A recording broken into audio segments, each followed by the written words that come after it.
Bienvenue à bord de cette nouvelle vidéo. Pour éviter les échecs de lancement, je vous invite à vous mettre dès maintenant en orbite autour de cette chaîne YouTube. Une fois dans cet espace, n'hésitez pas à me faire signe du pouce et à m'envoyer des commentaires, radio bien sûr.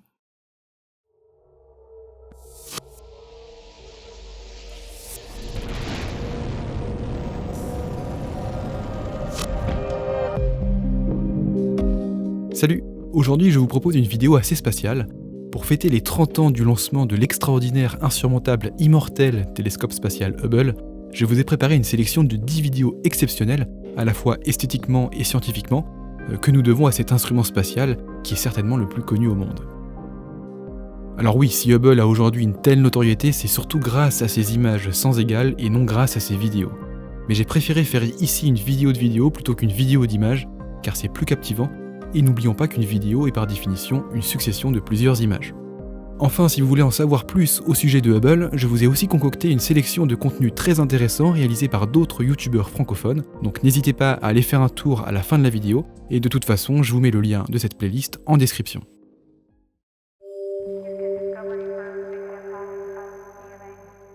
On commence avec la vidéo la plus récente de cette sélection, puisqu'elle a été dévoilée le 20 avril 2020. Il s'agit d'un timelapse montrant le déplacement de la comète Dezy-Borisov.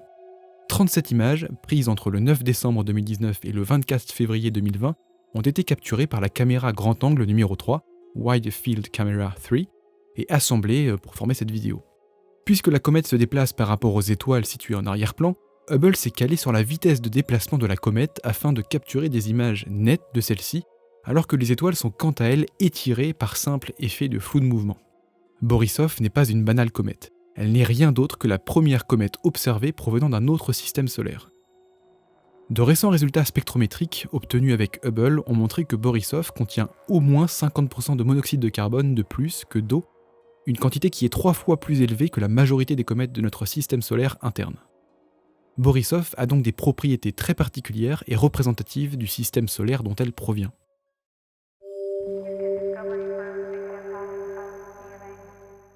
On reste dans le système solaire avec cette vidéo incroyable du satellite Phobos émergeant derrière le limbe de la planète Mars.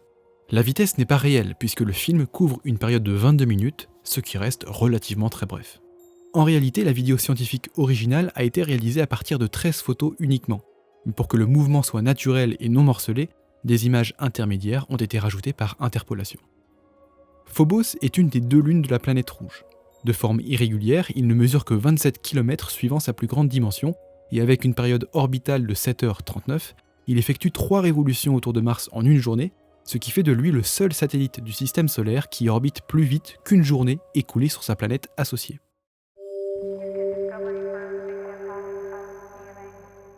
Dans le même esprit, Hubble a également capturé le mouvement du satellite galiléen Ganymède de Jupiter, mais cette fois-ci passant derrière la planète, le 9 avril 2007, à l'aide de sa caméra planétaire grand champ numéro 2. Ici, aucun traitement numérique pour fluidifier le mouvement, puisque cette vidéo est composée de 540 photos prises en 2 heures d'intervalle. Chacune de ces 540 photos est en réalité réalisée à partir de 3 images prises dans les 3 couleurs primaires, une image en rouge, une image verte, une image bleue, une méthode très répandue et très populaire en astronomie, à la fois chez les professionnels comme chez les amateurs. Au-delà de l'extase profonde que procure cette vidéo pour nos yeux, la motivation des scientifiques est très grande. En passant derrière Jupiter, la lumière de Ganymède traversant l'atmosphère jovienne peut ainsi être analysée par spectrométrie d'absorption et peut révéler des informations très précieuses sur la composition chimique de l'atmosphère de la plus grande planète de notre système. Puisqu'on parle de Jupiter, savez-vous quel est le point commun entre Jupiter et la Terre ? Toutes deux sont le siège des fascinantes aurores boréales. Ces images auraient pu être prises par une sonde spatiale comme Juno, mais c'est bel et bien le télescope Hubble que nous félicitons une fois de plus ici. On connaît l'existence de ces aurores joviennes depuis le survol de la sonde Voyager 1 en 1979. Mais ces images capturées en 2016 dans le domaine ultraviolet montrent avec un niveau de détail sans précédent le mouvement quotidien des aurores sur 1 mois d'intervalle. Les aurores boréales de Jupiter sont bien plus énergétiques que celles observées sur Terre, puisque le champ magnétique de cette planète est plus intense. Pour preuve, sa magnétosphère peut subir des bombardements d'électrons allant jusqu'à 400 000 volts contre 30 000 volts sur Terre. Alors que dans notre monde, la seule source des aurores boréales ou australes est un flux d'électrons en provenance du Soleil ou un flux de particules chargées, que l'on nomme vent solaire, Sur Jupiter, les aurores sont par ailleurs générées par le satellite Io, dont les particules de soufre et oxygène se retrouvent piégées par les lignes de champ magnétique de la géante. Allez, on quitte le système solaire quelque temps pour se rendre dans l'espace plus profond. En astronomie, on nous dit souvent que les étoiles sont tellement éloignées de nous que leur mouvement reste imperceptible et que leur position reste fixe dans le ciel pour notre échelle de temps. Cette hypothèse n'est qu'une approximation, car bien évidemment tout corps céleste est en mouvement, comme nous le montre cette vidéo d'une étoile filmée par Hubble d'octobre 2013 à octobre 2015. Du nom de Stein 2051b, cette étoile est une naine blanche située à 17 années-lumière. Mais si les scientifiques ont utilisé Hubble, ce n'est pas pour simplement mettre en évidence son mouvement propre, qui est certes impressionnant, mais ne justifie pas vraiment l'utilisation d'un télescope de 1,5 milliard de dollars.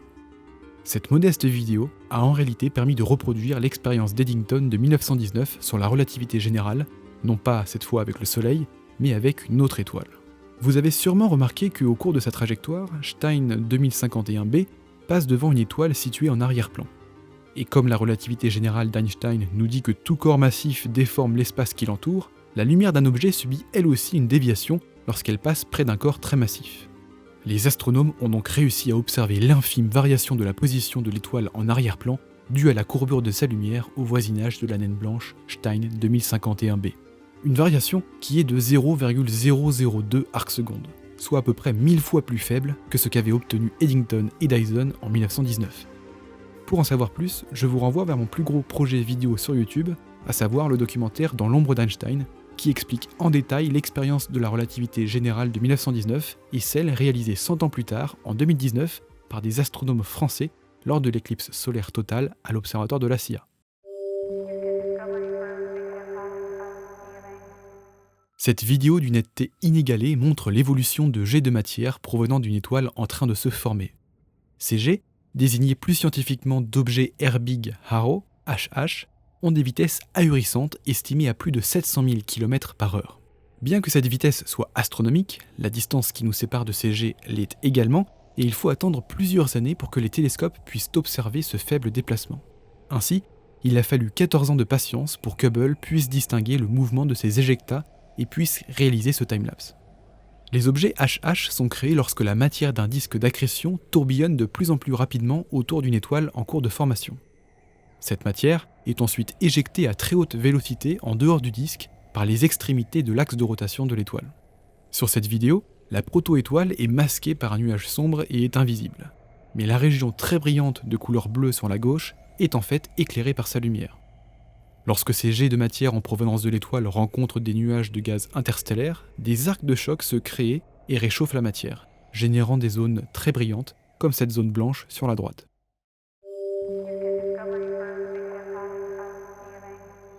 Parler de Hubble sans mentionner ces incroyables images de Saturne serait une erreur impardonnable.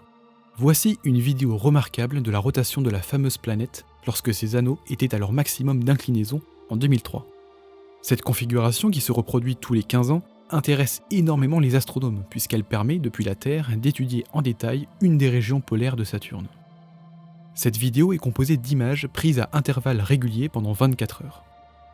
Comme la période de rotation de cette géante gazeuse n'est que de 10 heures, ce timelapse permet de montrer 2 rotations complètes de Saturne.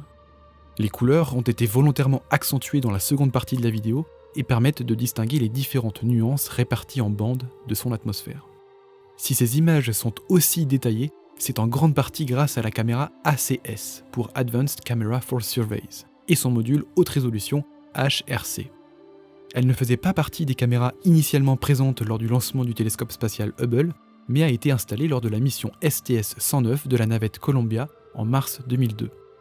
Malheureusement, Hubble ne pourra plus nous fournir des images aussi nettes des planètes du système solaire, car ce module haute résolution de la caméra ACS est hors service depuis janvier 2007. On reste dans le système solaire avec cette étrange vidéo d'une traînée de poussière capturée par Hubble entre janvier 2010 et mai 2010.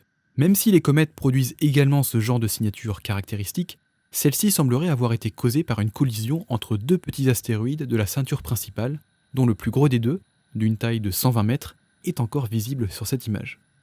Encore une fois, la performance de Hubble est bluffante. Être capable de résoudre cet astéroïde de 120 mètres depuis une distance de 164 millions de kilomètres, c'est être capable de résoudre une pièce de 1 euro depuis une distance de 31,8 km.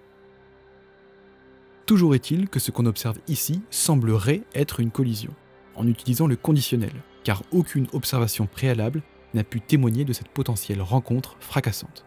Remarquez ici l'étrange structure de l'éjecta de matière en forme de X. En voyant cela, les astronomes pensaient que la collision avait eu lieu quelques jours avant, et que la traînée allait générer une multitude de matières à la dérive d'ici quelques mois. Ce qu'ils ont observé grâce à ce film de 4 mois montre tout l'inverse, et prouva que le point de rendez-vous, si collision il y a eu, remontait non pas à 1 semaine, mais à 1 an plus tôt.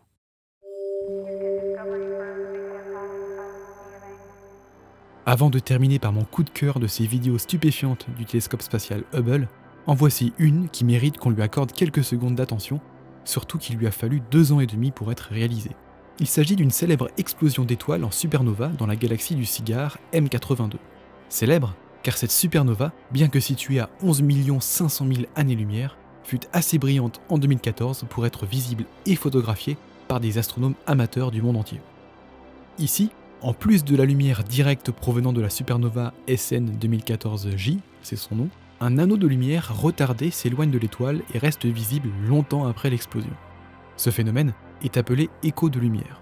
Il ne s'agit pas d'une onde de choc à proprement parler, mais d'une simple diffusion de la lumière de la supernova par la matière interstellaire sur un rayon qui s'étend de 300 à 1600 années-lumière autour de l'épicentre. Comme cette lumière parcourt une plus grande distance que la lumière émise directement vers nous par la supernova, elle subit un retard de propagation et persiste plusieurs mois après l'explosion. Ces images capturées par Hubble sont les plus détaillées à ce jour d'une supernova de type 1A comme SN 2014J.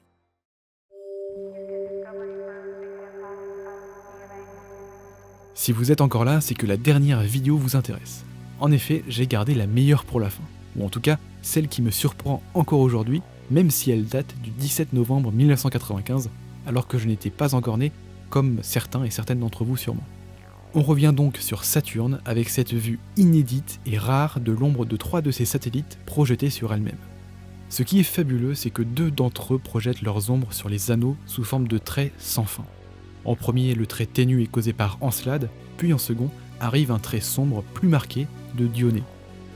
Pour que ces effets optiques soient visibles et observables depuis la Terre, il faut une configuration bien particulière, où le plan orbital des satellites saturniens, le plan des anneaux et l'axe de visée depuis la Terre soient quasi parallèles. Une telle configuration n'arrive que 2 fois seulement par révolution de Saturne autour du Soleil, c'est-à-dire 2 fois tous les 30 ans. Coïncidence ou non, c'est le temps depuis lequel Hubble est en orbite.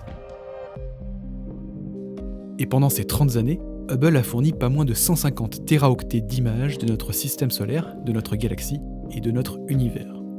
Une telle longévité a permis de scruter en permanence les objets les plus mystérieux, rares et inattendus. Hubble a permis incontestablement de repousser les limites de la technologie. Par exemple, reprenons ces fameuses images de Saturne que l'on ne présente plus et qui ont une résolution tellement élevée qu'il a fallu que la sonde spatiale Cassini envoyée spécialement vers Saturne se rapproche de seulement 23 millions de kilomètres de distance pour que ses caméras surpassent la résolution d'Hubble. Alors que Hubble, lui, n'est pas à 23 millions de kilomètres de distance, mais il est à 1500 millions de kilomètres. On peut donc dire qu'Hubble est une véritable sonde de notre système solaire, mais qu'il explore à distance en respectant les milliards de mètres de distanciation sociale. J'espère que cette vidéo vous a plu. Si c'est le cas, je vous invite à la partager, à mettre un pouce vers le haut et à rejoindre, pourquoi pas, cet univers YouTube. Je vous conseille vivement d'aller explorer tous les sites officiels où sont répertoriées les quantités faramineuses d'images et de vidéos prises par Hubble. Elles sont accessibles gratuitement et au grand public. Et on peut vite y passer des heures, rien que pour le plaisir des yeux. Je vous mets tous ces liens en description, et pour plus d'informations sur ce télescope, je vous recommande cette playlist. A bientôt, et n'oubliez pas de toujours garder les yeux levés vers le ciel.